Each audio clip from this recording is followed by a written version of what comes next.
Allez, ouais, merci Maya. Allez, on est parti, mettez-vous dans l'ambiance. Il y avait dans un village que la modernité avait presque oublié une vieille coutume. Chaque année, quand les blés jaunissaient, les anciens se réunissaient à l'ombre du grand chêne, celui qu'on appelait l'arbre mémoire. Alors on venait les écouter, non pas parce qu'ils savaient tout, mais parce qu'ils avaient vu passer les saisons, les crises et les hommes qui les traversaient.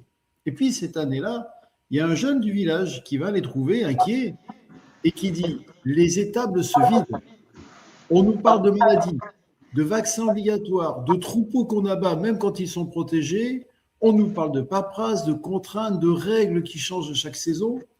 Les éleveurs baissent les bras. Et cet été encore, le feu a couru dans les collines, les montagnes. Que va-t-il nous arriver? Alors le plus vieux des sages se lève lentement, il regarde au loin, vers les champs, vers ces silhouettes courbées qui, depuis l'aube, veillaient sur les bêtes et sur la terre, et il dit, avec sa voix rauque: tu vois ces hommes et ces femmes là-bas, ce sont eux, le grenier de notre pays. Bien avant les lois, bien avant les administrations, ils savaient déjà. Et sais-tu ce que leurs troupeaux faisaient sans qu'on leur demande? Ils entretenaient nos paysages. Là où les bêtes broutaient, la broussaille ne s'installait pas. Depuis qu'on a voulu produire toujours plus vite, on a arraché les haies, laissé les pâtures à l'abandon, chassé le berger des collines. Et le feu, aujourd'hui, trouve un terrain qui ne demande qu'à brûler.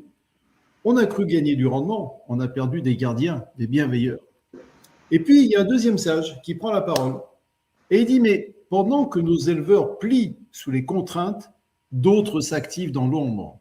De grands groupes, de puissants investisseurs financent depuis des années des laboratoires qui promettent une viande sans bête, sans champ, sans berger, cultivée en cuve.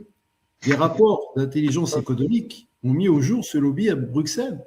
Ces fonds qui poussent même à taxer nos élevages pour mieux imposer leurs protéines de synthèse. Et puis, il y a un troisième sage dans l'histoire, bien sûr, celui qu'on n'entendait presque jamais. Et il s'avance. Sa voix était basse, mais elle fit taire tout le monde. Et il dit: il y a quelques semaines à peine, une enquête diffusée sur une grande chaîne nationale a révélé quelque chose de proprement stupéfiant. Le principal lobby de l'industrie agroalimentaire française, celui qui représente les plus grandes marques de nos supermarchés, a mené une campagne organisée pour faire disparaître un simple mot des politiques de santé publique ultra transformées. Ce n'est pas une accusation, hein. Ce n'est pas une interdiction, c'est un mot. Un mot qui permet à un citoyen de comprendre ce qu'il mange. Eh bien, ce lobby est allé jusqu'à interpeller directement les services du Premier ministre pour exiger la modification d'une vidéo de prévention, simplement parce qu'un scientifique y employait ce terme. Et ce même mot a fini par disparaître d'un document officiel censé fixer notre stratégie alimentaire nationale sous la pression de ce même lobby, jusque dans les couloirs d'Élysée. Et là, le silence tombe. Sous le grand chêne, le silence est là plus lourd que d'habitude. Alors, les amis, regardons les choses en face, reprit le vieux sage. D'un côté, des paysans qu'on écrase de contraintes, qu'on prive de leurs lettres de noblesse, qu'on pousse à l'abandon. De l'autre, des industriels qui, eux, ont les moyens de faire taire un mot, de faire piller un ministère, de réécrire une stratégie nationale entière. On demande à l'éleveur de justifier chaque geste, chaque vaccin, chaque tête de bétail. Mais qui demande des comptes à ceux qui, depuis leur bureau, décident ce que nous avons le droit de savoir sur notre propre assiette? Et là, le jeune homme bouleversé murmura: mais alors, à qui profite le crime?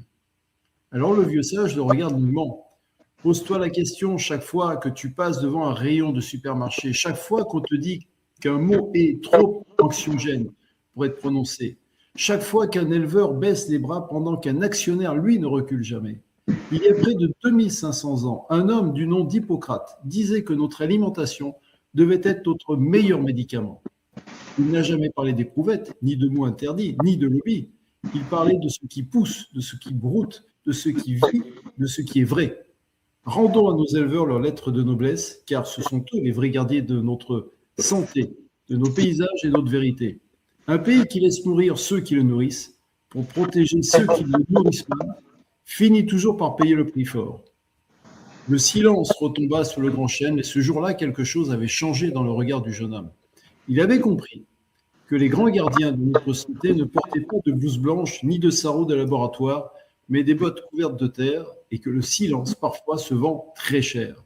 Et peut-être est-ce cela alléger pour s'élever, ouvrir les yeux sur qui profite vraiment de notre ignorance et redonner sa juste place à ceux qui, depuis toujours, tiennent le monde debout par leurs mains. Je vous livre la morale. Ce conte n'est pas qu'une histoire de bétail ou de mots interdits, c'est un miroir.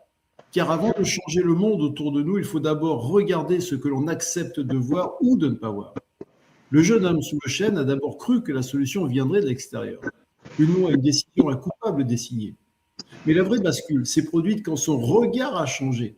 C'est tout le principe du miroir de l'âme. Notre état d'esprit reflète ce que nous choisissons de regarder en face. Et c'est aussi le principe du levier d'action.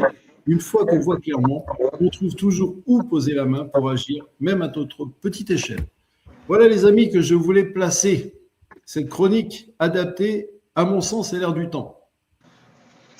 Le pire, c'est que tu as entièrement raison. J'adore. Tu as entièrement raison et c'est absolument aberrant de voir comment des salopards n'ont vraiment rien à foutre de ce que nous sommes, de qui nous sommes, de comme nous sommes. Les sentiments, les machins, ils s'en foutent pourvu que ça rapporte du fric. C'est sans foi ni loi. Ignoble. Mais je vais te dire une chose, François, si le Conseil de l'Ordre m'emmerde autant, c'est parce que justement je dis ce qu'il faut faire et ça les arrange pas du tout parce que les hyper transformés, je les conseille pas. Mais non, bien sûr. Oui, mais c'est pour ça qu'on m'emmerde. Mais oui. Et c'est pas évident d'être de ce côté-là. Mais donc, je viens de résumer l'histoire de ma vie. Ça fait 40 ans, depuis que j'ai créé la Cour de nutrition, qu'il me court après pour essayer d'empêcher que je la fasse. Et oui. C'est bien pour ça que je me révolte. Alors, il y a Daniel Fressard qui nous dit « Merci beaucoup d'élever les consciences. Votre histoire est tellement vraie. Merci. Et une autre fois, s'il vous plaît, François, pourriez-vous parler de l'eau ?» Je vous dirais, récupérez-la, partagez-la. Enfin bon, mais merci, parce qu'il est nécessaire de le dire, chacun à sa manière. Alain le fait passer à sa manière et ça lui est préjudiciable. Moi, j'ai la chance de pouvoir porter une voix sur les réseaux, donc j'en profite. Et ça permet d'aider tout le monde. Oui, mais de toute façon, si tu veux, ça veut dire que ce que j'ai trouvé, c'était génial. Merci pour moi. C'est un bisou. Et que ça enquiquine les gens qui n'ont pas été foutus de le trouver. Il y a ça aussi. Il y a une question de jalousie en médecine. Et il y a un médecin. Oui, bien sûr, oui. Il y a un médecin qui a osé dire publiquement que j'étais le plus mauvais médecin de la Normandie, alors que le code de déontologie médicale interdit formellement à un médecin de dire du mal d'un autre médecin en public. Bon, en privé s'il veut, mais en public c'est interdit. Ben, le gars, il ne s'est pas gêné. Et il y en a un autre qui a dit que j'étais, je ne sais plus, enfin, des mots absolument inconscients, dégueulasses. Et ils ont profité de ce que je n'étais pas là ce jour-là en plus. Donc voilà, bonne réflexion à ça. Mettez des pouces bleus, partagez. Merci pour ce moment de parole. Oui, merci encore François. Tu nous as fait plaisir avec cette diatribe qui est excellente parce que malheureusement c'est l'expression même de la vérité vraie. Mais la vérité vraie, ça n'existe plus maintenant. Chaque laboratoire a sa vérité et c'est pas forcément la bonne. Voilà. Voilà. Bon appétit à tous. Au revoir. Bon appétit à tous. Merci. Au revoir.